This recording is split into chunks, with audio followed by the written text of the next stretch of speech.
Revelation 16, New World Translation. And I heard a loud voice out of the sanctuary say to the 7 angels, "Go and pour out the 7 bowls of the anger of God into the earth." And the first one went off and poured out his bowl into the earth. And a hurtful and malignant ulcer came to be upon the men that had the mark of the wild beast, and that were worshipping its image. And the second one poured out his bowl into the sea, and it became blood as of a dead man. And every living soul died, yes, the things in the sea. And the third one poured out his bowl into the rivers and the fountains of the waters, and they became blood.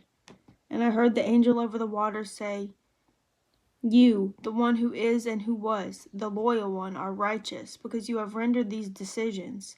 Because they poured out the blood of the holy ones and of the prophets, and you have given them blood to drink. They deserve it."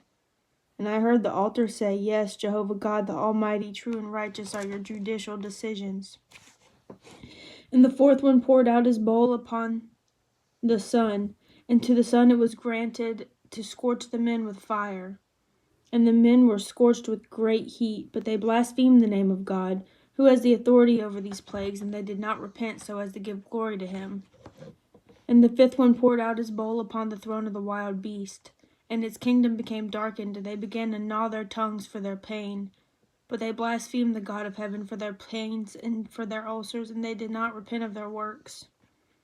And the sixth one poured out his bowl upon the great river Euphrates, and its waters was dried up, that the way might be prepared for the kings from the rising of the sun.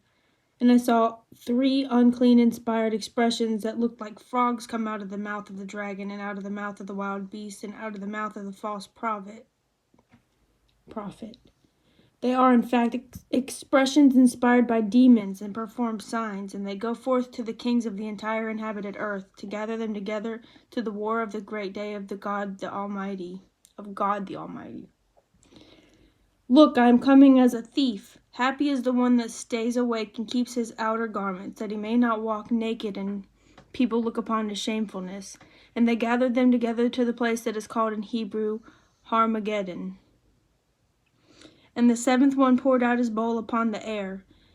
At this a loud voice issued out of the sanctuary from the throne, saying, "It has come to pass." And lightnings and voices and thunders occurred, and a great earthquake occurred, such as had not occurred since men came to be on the earth, so extensive an earthquake, so great. And the great city split into 3 parts, and the cities of the nations fell. And Babylon the Great was remembered in the sight of God, to give her the cup of the wine of the anger of his wrath. Also every island fled, and mountains were not found. I'm not going to be able to finish this. There's 1 verse left in the next video.